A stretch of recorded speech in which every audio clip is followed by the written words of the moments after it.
I'm upset as one item I've taken on every cruise I've been on to date has just been banned. But I'm not the only one devastated about new cruise line bans, as 3 people contacted me about a less publicized ban making cruising more costly for them. While I saw another recent ban got one cruiser banned for life when she unwittingly broke it. Welcome aboard, I'm Gary Bembridge, and I'm here to tell you about 6 items cruise lines have recently banned that could change the way you and I cruise forever. Before I talk about the one that upset me the most, here's 2 that have been discussed a lot online. Many cruisers are annoyed that Royal Caribbean have banned multi-plug outlets, those that allow you to plug in several devices at once, adding them to the already banned surge protector extension cords and power strips. All cruise lines ban any extension cord with a surge protector feature as, unlike at home, they are not compatible and could affect the electrical system on ships and cause a fire in your cabin. Now, after some confusion when they brought in this ban, they have clarified that we can still bring on board a multi-port plug or extension that only takes USB or USB-C cords. But if it has even one socket to plug in a regular electrical plug, it is no longer allowed. So basically, anything allowing multiple plugs is no longer allowed, certainly on Royal Caribbean. Cruise groups, forums and blogs were all chuckling when Carnival's brand ambassador John Heald reported that the infamous upside-down pineapple door decorations were no longer permitted on Carnival ships and would be removed. For those who don't know, an upside-down pineapple has become a bit of a cruise folklore and is reportedly used to advertise you're into the swingers lifestyle and inviting interested parties to connect. It got a little bit murkier as he later deleted the post, but it certainly seems it is banned as a door decoration. Personally, I've never quite understood the hit and miss nature of advertising using that on regular cruises when there are entire ship charters dedicated to swingers run by groups like Bliss Cruises. That seems more of a surer thing. Before I talk about the less well publicized ban those 3 people contacted me about I spoke about earlier, here is the recent one that's upset me the most. That is a ban on Bluetooth speakers, including white noise machines and other types of audio equipment. That's by Carnival. They've said that if any passenger tries to bring them on board at embarkation or even in a port, they'll be confiscated. And if cruisers buy a Bluetooth speaker in the onboard shops, because they do sell them, they will be held by the shops until the end of the cruise. Carnival claims the ban is for safety reasons, so public announcements can be heard and the guests must now use earphones when listening to music, watching shows or movies in public spaces. Though personally, I'm pretty sure it has really been done because it's really annoying and intrusive having people playing loud music at the pools, around the deck and on their balconies and in their cabins. This ban has affected friends of mine that use white noise machines to help sleep, as they also use Bluetooth speakers.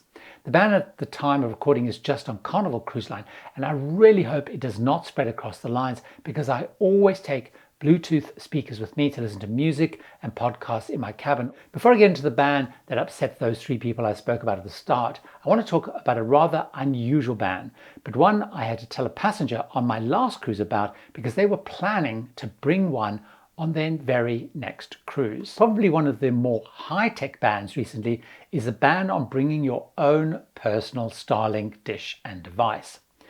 Of course, it can be really expensive buying Wi-Fi on board, so a Carnival Miracle guest and YouTuber called Richard Shillington of the No Pants Profits channel, he brought his own Starlink mini dish on board his particular cruise.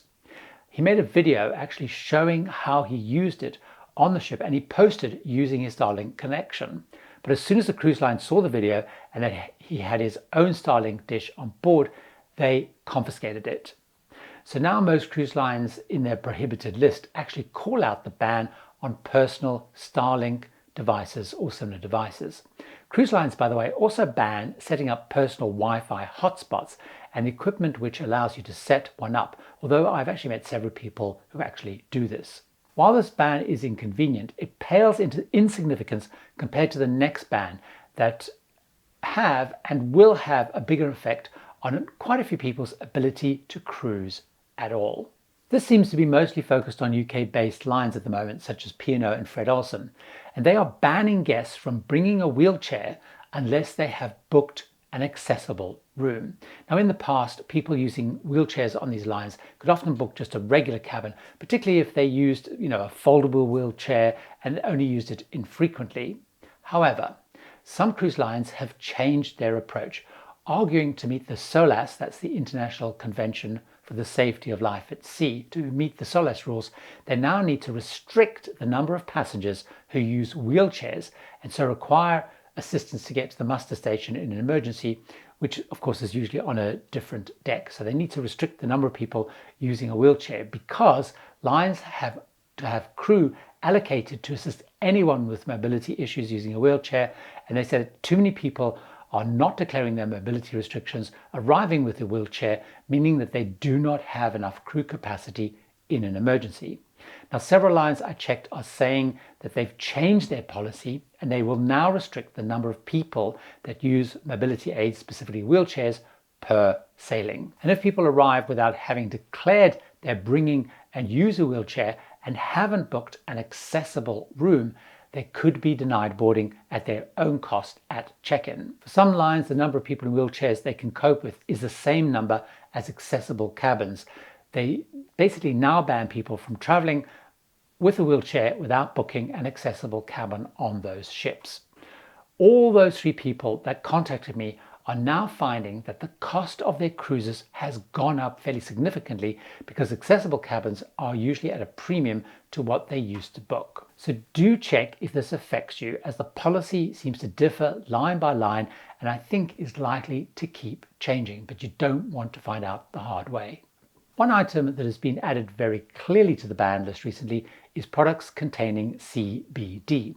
All cruise lines ban illegal drugs or recreational drugs, and they've added CBD gummies and products containing CBD, cannabidiol, if I pronounce it correctly, even though from what I've read, this is not a compound that has psychoactivity, so it does not make people high like cannabis does, and it actually has more medicinal and therapeutic effects. However, it is banned. For example, Carnival says on their website, and I quote, "While certain CBD products used for medicinal purposes may be legal in the US, they're not legal in all the ports you visit and therefore are considered prohibited items."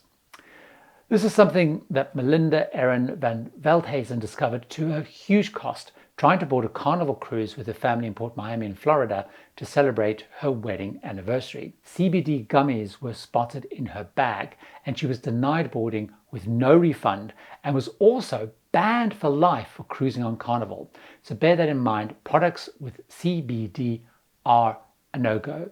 If you want to find out the full list of what is actually banned on your next cruise, search the name of the cruise line and the words prohibited items and you will get the latest full list, or find it on the cruise line website.